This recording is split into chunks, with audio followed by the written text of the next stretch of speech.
ಕಾರ್ಯಕ್ರಮ ವಾಲ್ಮೀಕಿ ಮೂರ್ತಿಯನ್ನು ಪ್ರತಿಷ್ಠಾಪನೆ ಮಾಡ್ತೀವಿ ಅಂತ ಹೇಳಿದರು ಊರಿನ ಗ್ರಾಮಸ್ಥರು. ಹೀಗಾಗಿ ತಾವು ಬರಬೇಕಂತ ಹೇಳಿದರು. ಈ ಶಾಸಕರು ನಾವು ಬಂದಿದ್ದೇವೆ, ಅದನ್ನು ಲೋಕಾರ್ಪಣೆ ಮಾಡಿದ್ದೀವಿ. ಸೊ ಸಾಕಷ್ಟು ಅದ್ರ ಬಗ್ಗೆ ವಿಚಾರಗಳನ್ನ ಹೇಳಿದ್ದೀವಿ, ಮೂರ್ತಿಯ ಮಹತ್ವ ಏನಂತ. ಸೊ ಅದನ್ನು ಪಾಲನೆ ಮಾಡಲಿ ಅಂತ ನಮ್ಮ ಆಶೆ. ತಮಿಳುನಾಡಲ್ಲಿ ಅಲ್ಲಿ ಪ್ರಜಾಪ್ರಭುತ್ವ ಆಗಿದೆ, ನೂರಕ್ಕೆ ನೂರು ಆಗಿದೆ. ಅದರ ಏನು ಪ್ರಶ್ನೆ ಇಲ್ಲ. ಕೊಡಬೇಕಾದ ಧರ್ಮ ಅವ್ರ ಕರ್ತವ್ಯ. ಯಾಕಂದರೆ ಸದನ್ನಲ್ಲೇ ಮೆಜಾರಿಟಿ ತೋರಿಸಲಿಕ್ಕೆ ಅವಕಾಶ ಇದೆ ಕಾನೂನಲ್ಲಿ. ಅವ್ರು ಎಷ್ಟೇ ಇರಲಿ, ಹೈಯೆಸ್ಟ್ ಪಾರ್ಟಿ ಬಂದು ಕೊಡುವಂಥ ಕಾನೂನಿದೆ. ಹೈಯೆಸ್ಟ್ ಇರೋರು ಅವರೇ ಇದ್ದಾರೆ, ಕರಲೇಬೇಕಾಗಿತ್ತು. ಅವ್ರಿಗೆ 15 ಟೈಮ್ ಕೊಟ್ಟರೆ ಅವ್ರು ಸಾಬೀತು ಮಾಡ್ತಾರೆ. ಅದು ಸಾಬೀತು ಮಾಡಲಿಲ್ಲ ಅಂದರೆ ಆಟೋಮೆಟಿಕ್ಕಾಗಿ ಮತ್ತೆ ಬೇರೆಯವ್ರಿಗೆ ಅವಕಾಶ ಕೊಡ್ಬೋದಿತ್ತು. ಈಗ ಅವರು ಎಚ್ಚರಿಕೆಯನ್ನು ಕೊಟ್ಟಿದ್ದಾರೆ ಸರ್, TVK ಪಕ್ಷದ ವಿಜಯ್ ಅವರು.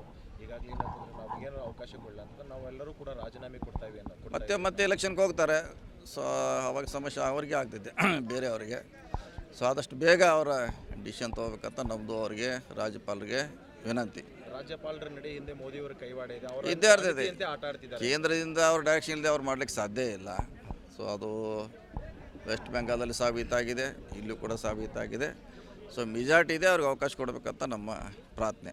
ಸರ್, ಈಗ ಸ್ಟಾಲಿನ್ ಅವರು ಕಾಂಗ್ರೆಸ್ ವಿರುದ್ಧ ಆಕ್ರೋಶ ವ್ಯಕ್ತಪಡಿಸಿದ್ದಾರೆ. ದೀರ್ಘಕಾಲೀನ ಮೈತ್ರಿಗೆ ದ್ರೋಹ ಮಾಡಿದ್ದಾರೆ ಕಾಂಗ್ರೆಸ್ನವರು ತಮಿಳುನಾಡು. ಇಲ್ಲ, ಅದು ಬೇರೆ, ಅದು ಸಂದರ್ಭ ತಕ್ಕಂತೆ ಅದು ಡಿಸಿಷನ್ ತೊಗೋಬೇಕಾಗತ್ತೆ.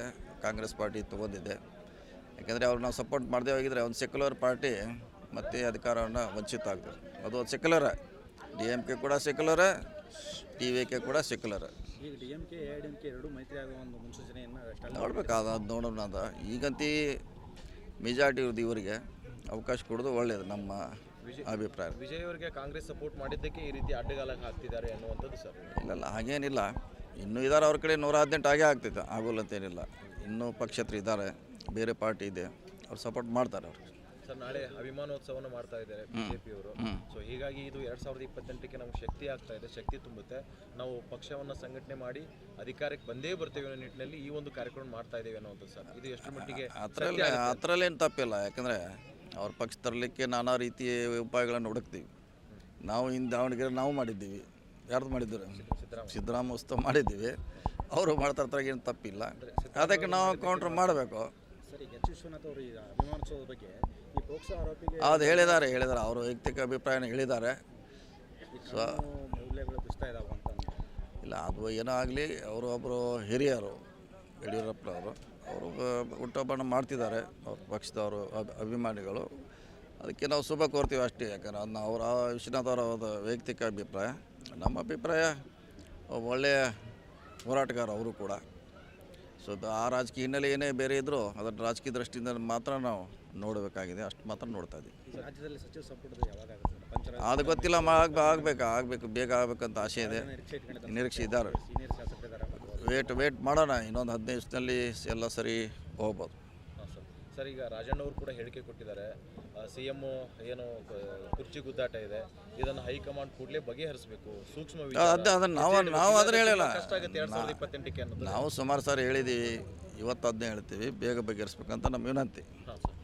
ಸರ್, ಗೆದ್ದಿದ್ದೀರಿ ಸರ್, 2 ಗೆದ್ದಿದ್ದೀರಿ. ನಿಮ್ಮ ಕೂಡ ಶಕ್ತಿ ಕೂಡ ಇರುವಂಥದ್ದು.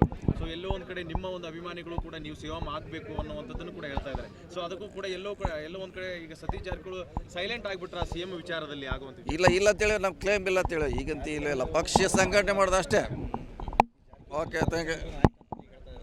ಹೌದು ಸರ್, ಸರ್ವಜನಾಂಗದ ಮುಂದೂ ಹಿಂದೂ ಕೂಡ ನಾವು ಸಮಾನತೆ ಪರ ಬುದ್ಧ ಬಸವ ಅಂಬೇಡ್ಕರ್ ಹೇಳುವ ಉದ್ದೇಶ ಅದೇ. ಜನಕ್ಕೆ ಈಗ ಅರ್ಥ ಆಗ್ತದೆ. ನಮ್ಮ 30 ವರ್ಷ ಹೋರಾಟ ಜನಕ್ಕೆ ಲೇಟಾಗಿ ಹೋರಾಟ ಗೊತ್ತಾಗ್ತಾ ಇದೆ. ಬುದ್ಧ ಬಸವ ಅಂಬೇಡ್ಕರ್ ಅಂದರೆ ಸಮಾನತೆ ಅಂತ. ನಿಮ್ಮ ಅಭಿಮಾನಿಗಳು ಸರ್, ನಾವೆಷ್ಟು ಫೈಟ್ ಮಾಡ್ತಾ ಇದೀವಿ ಅಷ್ಟೇ ಜಾರಕಿಹೊಳಿ ಸರ್ ಕೂಡ ಮಾಡಿದರೆ ಅವ್ರಿಗೆ ಮುಂದೆ ಬೇಗ ಅವಕಾಶ ಸಿಗುತ್ತೆ ಅನ್ನೋ ಬರ್ತೆ ಕಾಲ ಮಧ್ಯೆ ಬರ್ತೆ. ಸ್ಟ್ರಾಟಜಿ ಹೇಳಲಿಕ್ಕೆ ಆಗೋಲ್ಲ, ಅದು ಹೆಂಗತ್ತ ಗೆದ್ದೀವಿ ಅಷ್ಟೇ. Okay, thank you.